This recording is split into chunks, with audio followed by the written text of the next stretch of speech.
कबीर साहब चयो, आसा जीवे जग मरे, आसा जीवे जग मरे, लोक मरे मन जाए। कि माण्हू तो मरी थो वञे,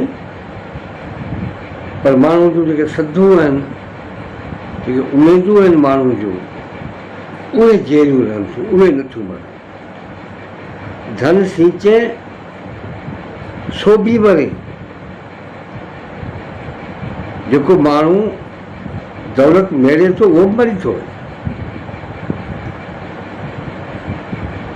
धन सींचे सो बि मरे, उभरे सो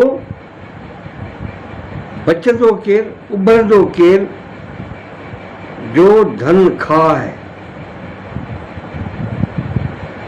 मन वो धन खे वेराए छॾे।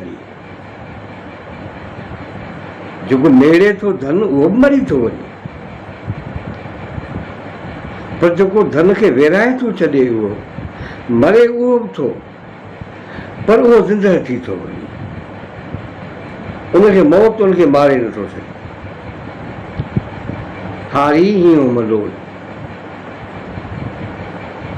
लतीफ़ साईं आथत थो ॾे ससी खे, उहा मायूसी थी पए।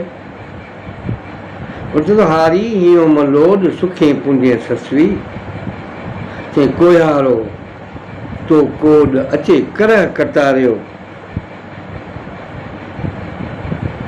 कि कोयारे खे ख़बर आहे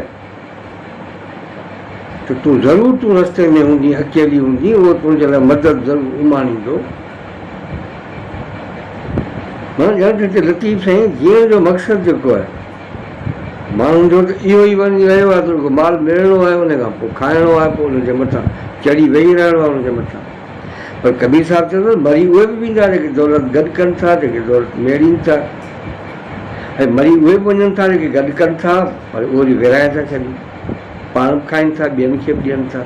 माना उहा सखी जेके माण्हू आहे, पर चए हू जेको उहो माण्हू मरी थो वञे, उनखे केरु बि यादि कोन थो करे। पर जेको माण्हू विराए थो पंहिंजो पाण खे, धन आहे, दौलत आहे, ॻाल्हियूं आहिनि, फन आहे, फ़िक्र आहे, इहे बि सभु विरहण जहिड़ियूं शयूं आहिनि। ऐं लतीफ़ साईं त ज़िंदगी जो मक़सदु ई ॿुधाए थो त माण्हू घुरनि माल ऐं सभु ॾींहुं घुरां सुपिरी। माण्हू घुरनि माल ऐं सभु ॾींहुं घुरां सुपिरी, दुनिया तंहिं दोस्त तां फिदा करिया फ़िलहाल, दुनिया तंहिं दोस्त तां फिदा करिया फ़िलहाल, तंहिं केस नाम निहाल पसण तां परे थियो, तंहिं कयो नाम निहाल मूंखे महबूब बणिजे। मुंहिंजो मतिलबु आहे त माण्हू खे जॾहिं इहा ख़बर पइजी वञे ज़िंदगी जो मक़सदु छा आहे, पोइ त माण्हू जी जेका चाहत आहे उहा माण्हू जी चाह खे चौबंद थी वेंदी। ऐं माण्हू जेको आहे सो जीअण जी सद जेका माण्हू जी आहे उहा बि जागी पवंदी। ऐं के के माण्हू अहिड़ा हूंदा आहिनि जिन जे अचण सां माण्हू जी आस जागी पवंदी आहे। आहे जंहिंजे आस,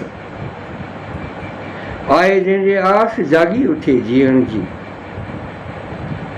वण टिण वठे वास, वण टिण वठे वास, थर भर उजड़ी पवे, वण टिण वठे वास। असल ॻाल्हि इहा ई आहे त माण्हू खे जेसि ताईं ज़िंदगी जो मक़सदु ऐं वाज़े ऐं चिटो जेसि ताईं कोन्हे को, तेसि ताईं उहो जेको जीअण आहे माण्हू जे लाइ उहो बार थी थो। ऐं जेकॾहिं माण्हू खे इत्मीनान आहे, असीं ज़िंदगी में आया आहियूं, अजाया न आहियूं, बेकार न आहियूं, असीं पाण पंहिंजो पाण खे बि जीआरियूं था, जीआरण जी सघ रखूं था, ॿियनि खे बि जीआरियूं था। माना माण्हू पाण बि जीए, माण्हू जग खे बि माण्हू जीआरे, ऐं पोइ इत्मीनान सां ईअं चइजे। माण्हू मिलंदा आहिनि त हिक ॿिए जा जो शुक्र कंदा आहिनि त असीं गॾियासीं। लतीफ़ साईं बि ॾाढी ख़ूबसूरत ॻाल्हि थो करे, शुक्र गॾियासूं सुपिरी जीअरे जानी यार, वेठे जॾहिं वट में कोड़े थिया करार, ते धणी जमधार पाड़ो तूं हिननि खां,